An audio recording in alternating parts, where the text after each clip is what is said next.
Hey guys, Bartel's Bookshelf here with the Memento Mori tag. This tag was created by David at Polyglot Reading, and I was very graciously tagged, as in my previous tag video, by Genre Books. A very cheery tag all about death, so I hope you guys enjoy. The first question is, how many books will you be able to read before you die, considering your age and statistical life expectancy? Well, similar to Genre Books, I did the math. I read, give or take, 70 to 80 books a year. So assuming that I keep that same stat up, I stay consistent with that throughout the rest of my life, and assuming I die around 75, um, around 3,800 to 4,000 books in total in my whole life. So cool, I guess. I don't really know what to do with that information, but the second question is, how does this number affect your choice of books? I mean, how can it really? You know, intellectually, I might know exactly how many books I'm going to read before I die, but being a mood reader, I mean, you can't really predict what you're going to read. I make plans all the time about, like, oh, I'm going to finish this series. I'm going to read through all of these in one go. I'm going to do this. I'm going to do that. And that's just not how the cards fall for me. I always end up just grabbing something completely different that just my hyper focus just latches onto, and I just read that. So really, I mean, there's nothing that really. I'm just going to keep reading, you know. I'm just glad to be reading. It doesn't really matter to me what I'm reading as long as I'm reading, you know. I'm just here for the books. What will happen to your book collection once you have died? Well, assuming I outlive Aaron, I assume Aaron will probably either sell them or give them away to friends. Lauren, Nakia, if I die before either of you, you're welcome to my books. If we're both like 75 at that time or whatever, you know, like, I mean, good luck, you know, getting through them at that age. But I mean, who knows? We'll see. Yeah, I don't know. It's not something I've ever really thought about. And to be honest, once I'm dead, I don't really care what happens to them. I'm not, you know, you can't take it with you, right? So, number four is there a book that helps you cope with the disturbing fact of a limited lifespan?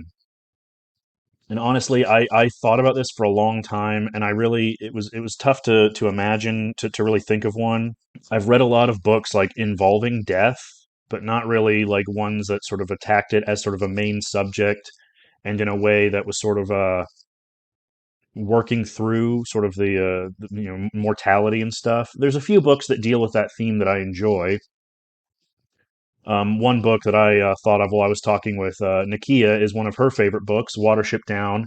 There's a lot of stuff in that book about sort of the inevitability of death, you know, how death always comes for us. There's no way we can escape it. Um, a lot of the encounters, the stories in the book with El Ra and the Black Rabbit are really beautiful. And I love the ending. Um, how, you know, the Black Rabbit comes to visit Hazel. I think there's a lot of beautiful stuff in that book about death. Um, I don't know about coping with death, but another book I really like that sort of mentions death sort of obliquely, or not obliquely, but you know, the theme of death is like something that kind of pops up in it occasionally. Is The Last Unicorn by Peter S. Beagle, one of my favorite books. There is a quote from that that I really love, and that is whatever can die is beautiful, more beautiful than a unicorn who lives forever and who is the most beautiful creature in the world. I don't know. There's something profound there that you know, we sort of ascribe meaning to things in our life because our lives are finite, you know, and there's that constant sort of shadow of death looming over us at all times. So it's like, where do you put yourself? What do you ascribe beauty? To what do you ascribe meaning? I don't know. It's a deeper question than I have the mental capacity to answer. But again, I'm not sure if it's anything that necessarily helps me cope, but it's something that makes me kind of go, oh, you know, there is sort of a silver lining, if that makes sense. And similarly, the next question is, which book on the topic do you consider the most witty or entertaining? And again, I racked my brain for this.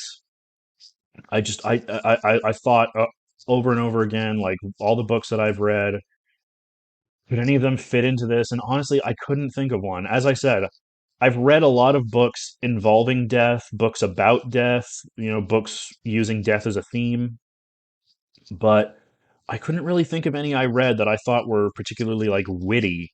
I'm aware of a lot of books like that. Like a lot of people mention, Terry Pratchett, his usage of death in the Discworld novels.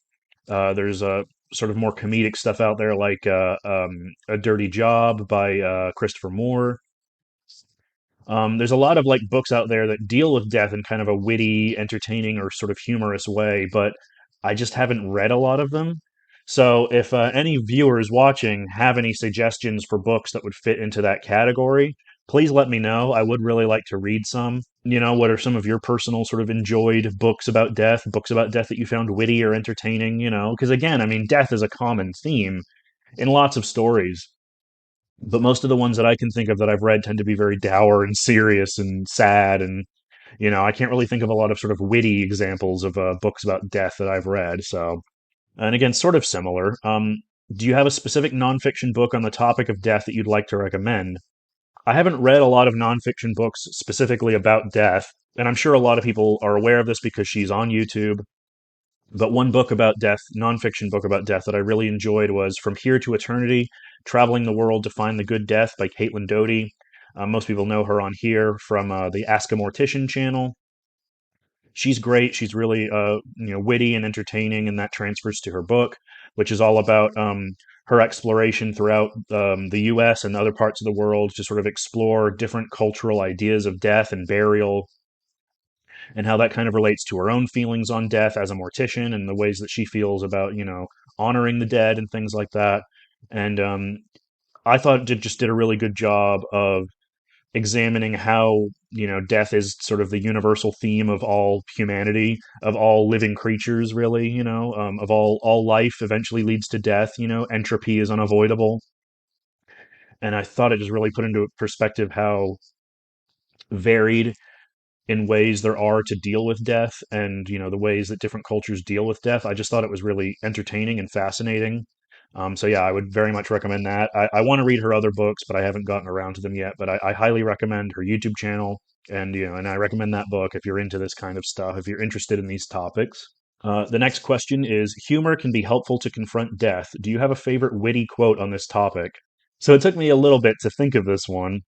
It didn't immediately spring to mind. I was actually Googling like witty quotes about death, and none of them were really speaking to me. And then it hit me.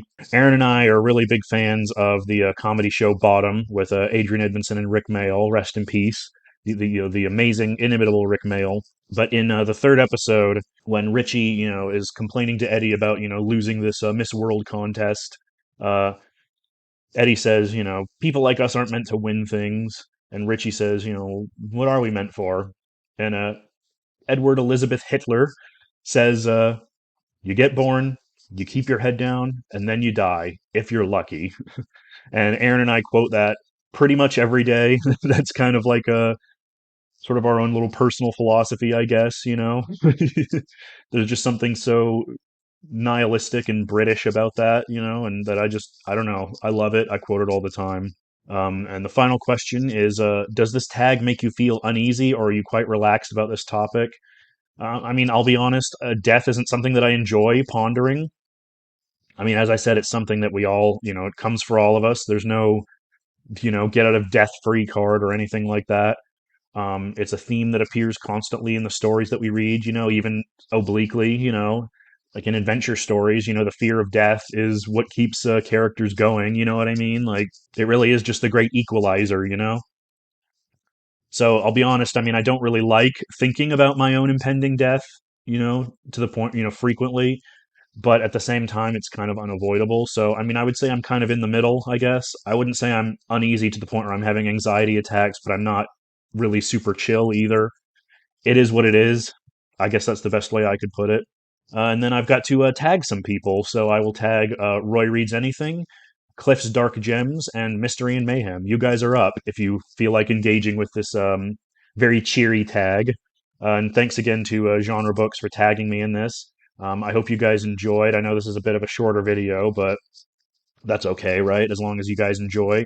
And yeah, maybe it'll get you guys thinking about your own feelings about death and and literature and that kind of thing. And yeah, again, if you guys are aware of any sort of books about death that you find witty or entertaining or anything like that, let me know. I'm always looking out for suggestions for new things to read, new and interesting things, sort of outside of my wheelhouse. So yeah, again, hope you guys enjoyed. And until next time, I'll see you guys later. Bye.